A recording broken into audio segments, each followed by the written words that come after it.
എന്താണ് ആ lorry locate ചെയ്യാനും രക്ഷാപ്രവർത്തനങ്ങൾ നടത്തുന്നതിനുമുള്ള നീക്കമായി കൂടി അത് മാറുകയാണ്. പ്രത്യേക യന്ത്ര സംവിധാനം, സാങ്കേതിക സംവിധാനമൊക്കെ ഉപയോഗപ്പെടുത്തിക്കൊണ്ടാവാം അവർ ഇത്തരമൊരു ദൗത്യം ഏറ്റെടുക്കുന്നത്. എന്തായാലും ജില്ലാ ഭരണകൂടം ഈ 12-ാം നാളിൽ അനിശ്ചിതാവസ്ഥ തുടരുന്ന ഈ സാഹചര്യത്തിൽ പുതിയ ദൗത്യ സേനാംഗങ്ങളെ കളത്തിലേക്ക് ഇറക്കുന്നു.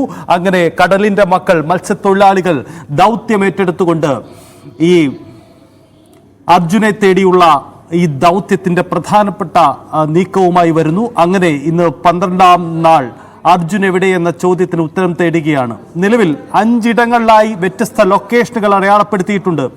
അദ്ദേഹം സൂചിപ്പിക്കുന്നത് പോലെ 150 മീറ്റർ അകലത്തിലായി ഒരു ലൊക്കേഷൻ, പിന്നീട് മറ്റിടങ്ങളിലായി നിരവധി ലൊക്കേഷനുകൾ. അങ്ങനെ ഈ ഇടങ്ങളിലെല്ലാം ഇറങ്ങിച്ചെന്ന് പരിശോധന വേണമെന്നതാണ് അദ്ദേഹം സൂചിപ്പിക്കുന്നത്.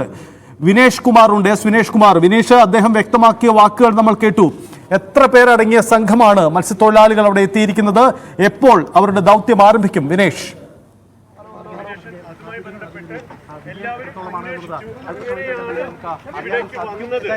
സജിത്ത്, ഇപ്പോൾ നമ്മോട് സംസാരിച്ചത് ഈശ്വർ മൽപ്പയാണ്. അതായത് ഇവരുടെ സംഘത്തിന്റെ 8-അംഗ സംഘമാണ് ഇപ്പോൾ തിരിക്കുന്നത്. 11 മണിയോട് കൂടി തന്നെ ഇവർ ഓപ്പറേഷൻ ആരംഭിക്കും.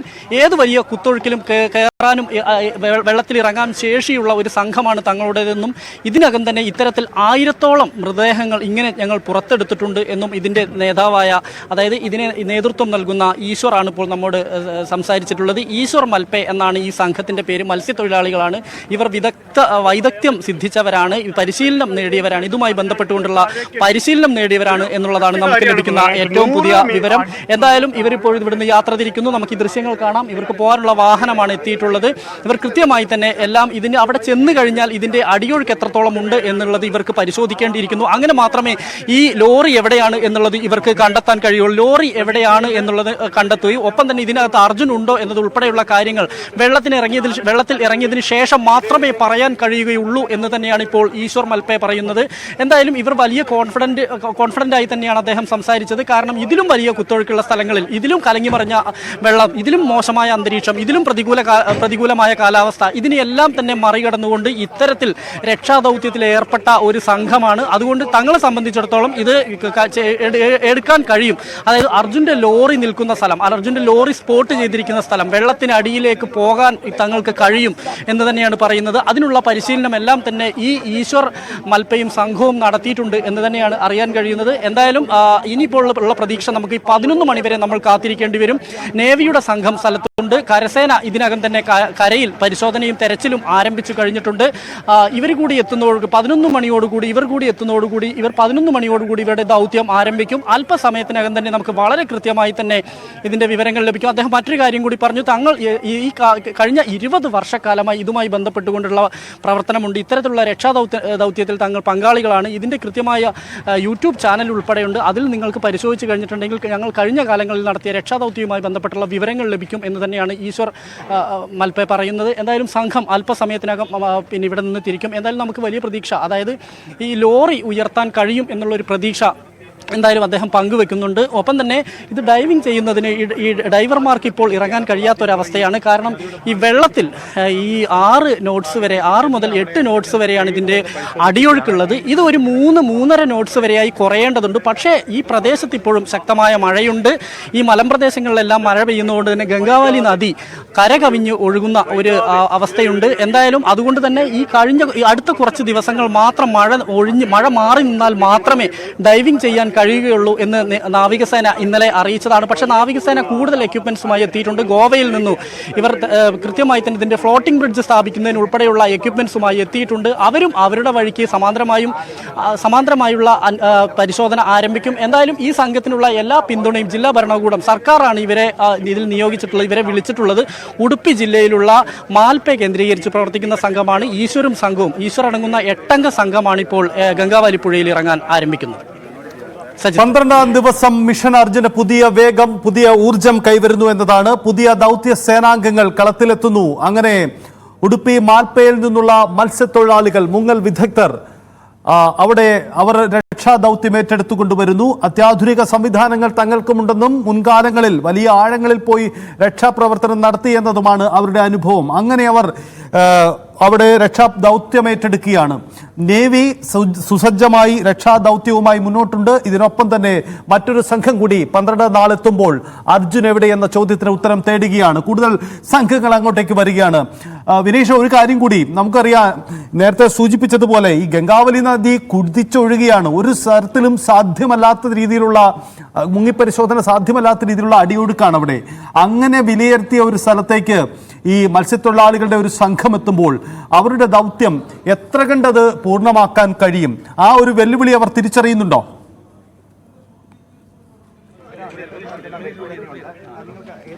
തീർച്ചയായും അവർക്ക് ഇതിനെക്കുറിച്ച് നല്ല ധാരണയുണ്ട്. എന്തായാലും അവര് രക്ഷാപ്രവർത്തനത്തിൽ തിരിക്കുകയാണ്. ഇപ്പോൾ ഈ അതിർത്തി, അതായത് നമുക്ക് ഇവിടുന്ന് അങ്ങോട്ട് പ്രവേശനമില്ല.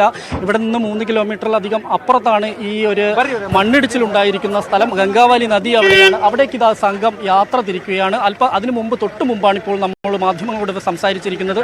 വളരെ കോൺഫിഡൻസ് ആയി തന്നെയാണ് സംസാരിച്ചിരിക്കുന്നത്.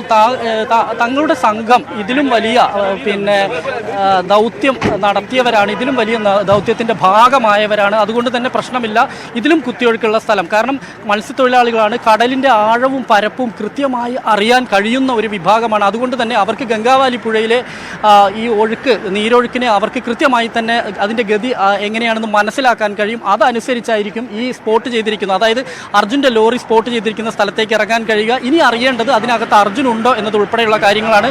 11 മണിക്ക് തന്നെ ഇവരുടെ സംഘം ഇവിടെ നിന്ന് ഇറങ്ങുന്നതോടു കൂടിയായിരിക്കും ഇതിന്റെ അല്പസമയത്തിനകം അവർ എത്ര സമയം വേണ്ടിവരും, ഈ അവരുടെ ദൗത്യം പൂർത്തിയാക്കുന്നതിന് വേണ്ടി എത്ര സമയം വേണ്ടിവരും എന്നുള്ള കാര്യത്തിൽ ഒരു വ്യക്തതയില്ലെന്ന് പറഞ്ഞു. അത് അവിടുത്തെ സാഹചര്യം അനുസരിച്ച് മാത്രമേ പറയാൻ കഴിയുകയുള്ളൂ. ആ സാഹചര്യം എങ്ങനെയാണെന്ന് നോക്കിയതിന് ശേഷമായിരിക്കും എത്ര സമയം കൊണ്ട് പൂർത്തിയാക്കാൻ കഴിയും. കഴിഞ്ഞ 20 വർഷമായി ഇത്തരത്തിലുള്ള രക്ഷാപ്രവർത്തനത്തിന്റെ രക്ഷാദൗത്യത്തിന്റെ ഭാഗമായി പ്രവർത്തിക്കുന്ന സംഘമാണ്. അതുകൊണ്ട് തന്നെ ഇതിൽ 1000-ഓളം മൃതദേഹങ്ങൾ ഇങ്ങനെ കാണാക്കയങ്ങളിൽ, അതായത് ഒരിക്കലും കിട്ടാത്ത സ്ഥലങ്ങളിലേക്ക് പോയ ഇതുപോലും വളരെ കൃത്യമായി തന്നെ പുറത്തെത്തിക്കാൻ അവർക്ക് കഴിഞ്ഞിട്ടുണ്ട്. ആ ഒരു പ്രതീക്ഷ അവർ പങ്കുവെക്കുന്നുണ്ട്. എന്തായാലും സംഘം അല്പസമയത്തിനകം തന്നെ ഈ പറഞ്ഞിരിക്കുന്ന ഗംഗാവാലി പുഴയിലേക്ക് എത്തും. 11 മണി, കൃത്യം 11 മണിക്ക് തന്നെ അവരുടെ ഓപ്പറേഷൻ ആരംഭിക്കും. അല്പസമയത്തിനകം തന്നെ ഇതിന്റെ മണിക്കൂറുകൾക്കകം തന്നെ നമുക്ക് ഇതിന്റെ കൃത്യമായ വിവരം പുറത്തെത്തിക്കാൻ കഴിയും. സജിത്ത്. വിനേഷ്, വളരെ പ്രധാനപ്പെട്ട കാര്യമാണത്. എന്തായാലും ദൗത്യം നമുക്ക് കാത്തിരിക്കേണ്ടത് 11 മണിക്ക് അവർ ആരംഭിക്കുന്ന ദൗത്യമാണ്. നേരത്തെ സൂചിപ്പിച്ചതുപോലെ എത്ര സമയം ആ ദൗത്യത്തിന് വേണ്ടിവരും അതൊന്നും പ്രഡിക്റ്റ് ചെയ്യാൻ കഴിയില്ല. കാരണം സാഹചര്യം സങ്കീർണമാണ്, ഒരു സംശയവുമില്ല കാര്യത്തിൽ. എന്തായാലും തങ്ങളുടെ മുൻകാല പരിചയത്തിന്റെ അടിസ്ഥാനത്തിൽ കൂടുതൽ സാധ്യതകൾ തേടുന്നു എന്നതാണ് അവിടുത്തെ സാഹചര്യം. പുതിയ ദൗത്യ സേനാംഗങ്ങൾ വരുമ്പോൾ എങ്ങനെയും അർജുനെ കണ്ടെത്തുക എന്ന ദൗത്യം അതിൽ പ്രധാനപ്പെട്ടതായി മാറുകയാണ്. വിനേഷ്, ഇന്നലെ രാത്രിയും ഇന്നലെ വൈകിയുമുള്ള പരിശോധനകളിൽ പുതിയൊരു സ്പോട്ട് കൂടി ഐഡന്റിഫൈ ചെയ്തു എന്നതാണ് ഉണ്ടായ സാഹചര്യം. അങ്ങനെയെങ്കിൽ ആ സ്പോട്ട് കൂടി ഈ പരിശോധനയിൽ വരുമല്ലോ. മറ്റൊന്നുകൂടി, ഈ മത്സ്യത്തൊഴിലാളികളുടെ സംഘം മുങ്ങിപ്പരിശോധനയ്ക്ക് തയ്യാറാകുമ്പോൾ തന്നെ നേവിയുടെ സംഘവും സമാന്തരമായ പരിശോധനയുമായി തന്നെ മുന്നോട്ട് പോകുകയുമായിരിക്കുമോ അവിടെ?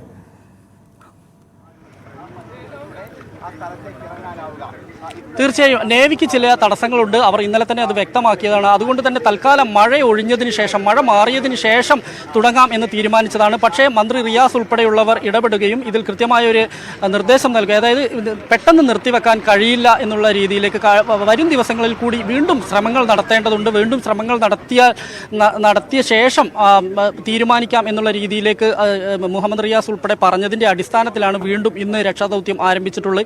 ഇതിനിടയിലാണ് പുതിയൊരു പരീക്ഷണാർത്ഥം ഇങ്ങനെയൊരു ടീമിനെ കൂടി, അതായത് ഈ ഈശ്വർ മാൽപ്പയെ കൂടി എത്തിക്കുന്നത്. മത്സ്യത്തൊഴിലാളികളാണ്, പരിശീലനം സിദ്ധിച്ചവരാണ്, കടലിന്റെ ആഴവും പരപ്പും കൃത്യമായി അറിയുന്നവരാണ്. അതുകൊണ്ട് തന്നെ അവർക്ക് ഗംഗാവാലി പുഴയിൽ ഇറങ്ങാൻ കഴിയും. നിഷ്പ്രയാസം എന്നൊന്നും നമുക്ക് പറയാൻ കഴിയില്ലെങ്കിലും വളരെ ത്യാഗപൂർണമായ ഒരു പ്രവർത്തനമായിരിക്കണം ഇവരുടെ ഭാഗത്തുനിന്നുണ്ടാവുക. അങ്ങനെയാണെങ്കിൽ ഈ സ്പോട്ട് ചെയ്തിരിക്കുന്ന ലോറി കണ്ടെത്താൻ കഴിയും, അതിനകത്ത് അർജുൻ ഉണ്ടോ എന്നുള്ളത് കണ്ടെത്താൻ കഴിയും, ലോറി ഉയർത്തേണ്ടതുണ്ട്. അതിനെല്ലാം തന്നെ ഇവരുടെ സഹായം പൂർണ്ണമായും ഉപയോഗിക്കാൻ തന്നെയാണ് എന്തായാലും തീരുമാനം. സംഘം തിരിച്ചിട്ടുണ്ട്. ഒപ്പം തന്നെ നേവിയുടെ പ്രവർത്തനം, നേവിക്ക് ഡൈവിംഗ് ചെയ്യാനുള്ള ബുദ്ധിമുട്ടുണ്ട്. കാരണം കുത്തൊഴുക്ക് ഇപ്പോഴുമുണ്ട്. 8 നോട്ട്സ് വരെയൊക്കെയാണ് ഇപ്പോൾ കുത്തൊഴുക്ക്. ഇതിൻ്റെ അടിയൊഴുക്ക് പറയുന്നത് 8 നോട്ട്സ്, 6 നോട്ട്സിനും 8 നോട്ട്സിനും ഇടയിലാണ്. 3-3.5 മാക്സിമം 3.5 നോട്ട്സ് വരെയുള്ളത് മാത്രമേ ഡൈവിംഗ് നടക്കുകയുള്ളൂ. അതുകൊണ്ട് തന്നെ അത് അസാധ്യമാണ് എന്ന് ഇന്നലെ തന്നെ പറഞ്ഞതാണ്. ഇപ്പോഴും ഇവിടെ ഓറഞ്ച് അലർട്ടാണ് നിലനിൽക്കുന്നത്. മഴ ശക്തമായി തുടരുന്നുണ്ട്. ഈ പ്രദേശങ്ങളിൽ ഒറ്റപ്പെട്ട മഴയുണ്ട്. ഇവിടെ മഴയില്ലെങ്കിൽ പോലും ഗംഗാവാലിയിലേക്ക് മറ്റ് ചെറിയ പുഴകളും മറ്റും ചേരുന്നുണ്ട്. അവിടെ എല്ലാ പ്രദേശങ്ങളും ആ മലമ്പ്രദേശങ്ങളിലെല്ലാം തന്നെ വലിയ തോതിൽ മഴ പെയ്യുകയാണെങ്കിൽ ഗംഗാവാലി ഇനിയും നിറഞ്ഞൊഴുകും. അങ്ങനെ വരികയാണെങ്കിൽ ഈ ദൗത്യം വളരെ ദുഷ്കരമാവും. എന്തായാലും അതിനെ മറികടക്കാൻ വേണ്ടിയാണ് ഇങ്ങനൊരു സംഘത്തിനെ കൊണ്ടുവന്നിട്ടുള്ളത്. അവർക്ക് കൃത്യമായി തന്നെ ഇതിൽ ഈ പുഴയിൽ ഇറങ്ങാൻ കഴിയും, ഗംഗാവാലി നദിയിൽ ഇറങ്ങാൻ കഴിയും എന്നുള്ളൊരു പ്രതീക്ഷ ഭരണകൂടത്തിനുമുണ്ട്. ഒപ്പം തന്നെ ഈ ഗോവയിൽ നിന്നുള്ള എക്യുപ്മെന്റ്സ് എത്തിയിട്ടുണ്ട്. അതായത് ഈ കൃത്യമായി തന്നെ ഇതിൻ്റെ ഫ്ലോട്ടിംഗ് ബ്രിഡ്ജ് സ്ഥാപിക്കുന്നു. ഈ ഫ്ലോട്ടിംഗ് ബ്രിഡ്ജ് സ്ഥാപിച്ച് കഴിഞ്ഞിട്ടുണ്ടെങ്കിൽ അവിടെ ഡൈവിംഗ് ചെയ്യാൻ പറ്റുമോ എന്നുള്ളൊരു പരീക്ഷണം കൂടി നടത്തുന്നുണ്ട് നേവി. എന്തായാലും നേവിയുടെ ഇതിലേക്ക് പോകുന്നു. ഇവർ അതായത് ഈ സംഘം അവർ സാധാരണ പരമ്പരാഗതമായ രീതിയിൽ എങ്ങനെയാണ് സാധാരണ മൃതദേഹങ്ങളും അതുപോലെ തന്നെ ഇത്തരത്തിലുള്ള ആളുകളെയും രക്ഷപ്പെടുത്തിയിട്ടുള്ള സംഘമാണ്. അവർ അവരുടേതായ വഴിക്കും അങ്ങനെയാണ് ഇപ്പോൾ കാര്യങ്ങൾ മുന്നോട്ട് പോകുന്നത്. എന്തായാലും മഴ ശക്തമാവുകയാണെങ്കിൽ കൂടുതൽ പ്രതിസന്ധിയിലേക്ക് കാര്യങ്ങൾ പോകും. എന്തായാലും ഒറ്റപ്പെട്ട മഴ ഇവിടെ നിലനിൽക്കുന്നുണ്ട്. ഗംഗാവാലി നിറഞ്ഞു കവിഞ്ഞൊഴുകുന്ന ഒരു അവസ്ഥയാണുള്ളത്. ഒപ്പം തന്നെ കരസേന ഇപ്പം തന്നെ കരയിൽ തെരച്ചിലും മറ്റും ആരംഭിച്ചു കഴിഞ്ഞിട്ടുണ്ട്. സജിത്ത്, യെസ്, നമ്മൾ കാത്തിരിക്കുകയാണ്. ഈ 12ാം ദിവസം നമുക്ക് കാത്തിരിക്കുന്ന അർജുനെ തിരികെ കിട്ടുമോ, അർജുൻ എവിടെ എന്ന ചോദ്യത്തിന് ഉത്തരം തേടിക്കൊണ്ട് ഈ പ്രതികൂല കാലാവസ്ഥയിലും ദൗത്യം ഏറ്റെടുത്തുകൊണ്ട് മുന്നോട്ട് വന്നിരിക്കുന്ന മത്സ്യത്തൊഴിലാളികൾക്ക് വിജയം കാണാനാകുമോ എന്ന ചോദ്യവും നമുക്ക് മുന്നിലുണ്ട്. ഇന്നത്തെ ദിവസം വളരെ നിർണായകമാണ്. ഈ 12ാം നാളിൽ വളരെ നിർണായകമായ നീക്കങ്ങൾ ഉണ്ടാവുന്നു. 11 മണിയോടുകൂടി മത്സ്യത്തൊഴിലാളികളുടെ സംഘം അവിടെ പരിശോധന ആരംഭിക്കുകയാണ്. അങ്ങനെയെങ്കിൽ ആ മുങ്ങി പരിശോധനയിൽ പുഴയുടെ ആഴങ്ങളിലേക്ക് എത്തിയുള്ള പരിശോധനയിൽ പ്രധാനപ്പെട്ട കണ്ടെത്തലുകൾ ഉണ്ടാകുമെന്ന് പ്രതീക്ഷിക്കുന്നു. ഓർക്കുക, ഇതുവരെ നമ്മൾ പുഴയിലേക്ക് ഇറങ്ങിയുള്ള പരിശോധന നടത്തിയിട്ടില്ല. അതുകൊണ്ട് മത്സ്യത്തൊഴിലാളികൾ അങ്ങനെ ഒരു നീക്കം നടത്തിയാൽ അത് വളരെ പ്രധാനപ്പെട്ട നീക്കമായി തന്നെ മാറുകയാണ്. വരുന്ന മിനിറ്റുകളിൽ തന്നെ നമുക്ക് അപ്ഡേറ്റുകൾ എത്തിക്കാൻ കഴിയും. പ്രേക്ഷകർ കാത്തിരിക്കുക. വേഗത്തിൽ ഒരു ഇടവേളയാണ്, മടങ്ങി വരാം.